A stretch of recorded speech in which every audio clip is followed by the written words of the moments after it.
The United States has a right to control who enters our country and to keep out those who would do us harm.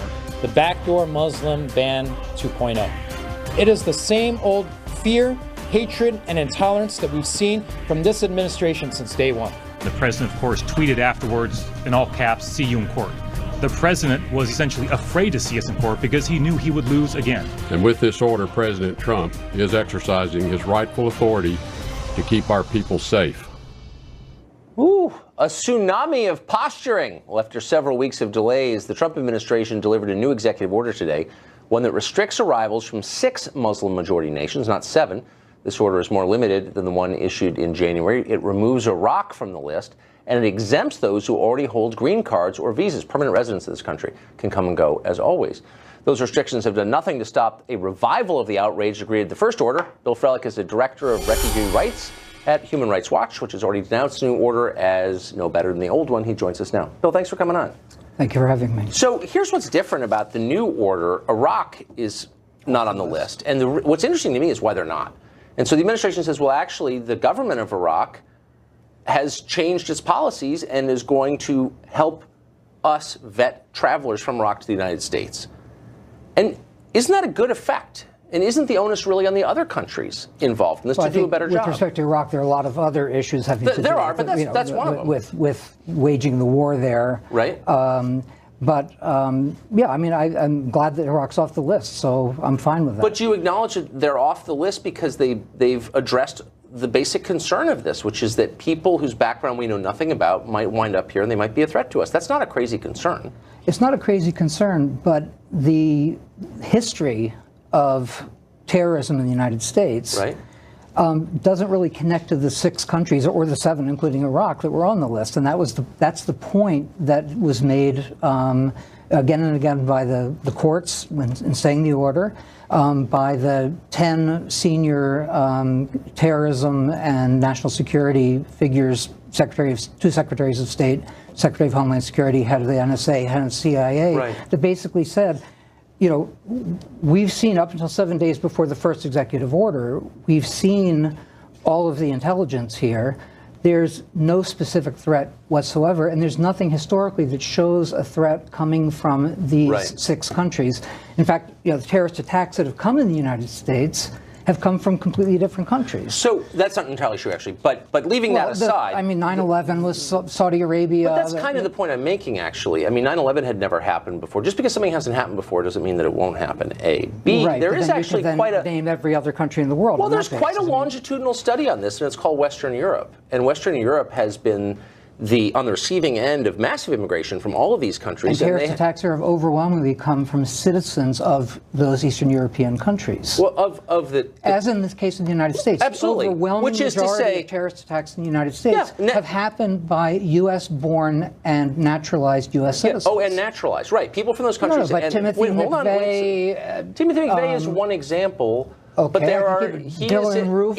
Those are tiny minorities just by the numbers, not as by the numbers at all. 168 killed in the Oklahoma City bombing. That's absolutely right. Back in 1993, that is absolutely true. But updated by 20 since 9/11, that's the most significant terrorist attack in the United States. You're saying that's not significant? I'm not saying it's not significant at all. I'm sorry, I misunderstood you. All I'm saying is that Western Europe is disintegrating, its social fabric is in trouble, and there's been a ton of violence in a bunch of countries. People want to deny it, but it's real. Go there. I was just there. It's real. And it's happening because they moved a ton of people from that region, those countries, into their countries, and they're paying a massive cost for it. So it's not crazy to worry about this, and it's not Islamophobic to worry about it. Are you talking about terrorist threats, or are you talking about cultural disruption? I'm talking about terror threats. I'm talking about rioting. I'm talking about a massive spike in crime in a bunch of these countries. People lie about, but it's totally real and measurable. And so here's what I guess I object to at its core. You might think this is the best way to protect the country. That's legitimate. But to write it off as Islamophobic or bigoted for people to have these concerns is itself bigoted and dumb. Okay, let's talk about what was on the table. During the presidential campaign, President Trump repeatedly, you know, it's no secret to anyone, said he wanted a total and complete shutdown of Muslims' entry to the United States. That's correct. That's a quote. Yes. Okay, and this, he actually spoke to former New York City Mayor Rudy Giuliani, which again is a matter of record, and looked for a way to make it look legal, to be able to do the Muslim ban that he wanted. Okay, but this isn't a Muslim ban. It's not even close to a Muslim ban. But why are we calling it a Muslim ban? We're calling it because Trump himself called it that. Is this a ban of all Muslims? This is not a ban of all Muslims. Is it even close to one? But it's the political firepower that he got out of this was using the term Muslim ban and indicating. I thought you were the one who's using them, because you're actually in your materials today. You're calling it a Muslim ban. He's not calling it that, and indeed it's not actually. What contaminates the executive order, which doesn't say Muslim in it, that's absolutely the case. It doesn't apply to most of the world's Muslims, as you know, not even close. No, but any discrimination doesn't have to apply to all the people that are being discriminated against. Look, it's just the point. Here's the only point I'm making, and it's not really about Trump or what's in his heart or his motives.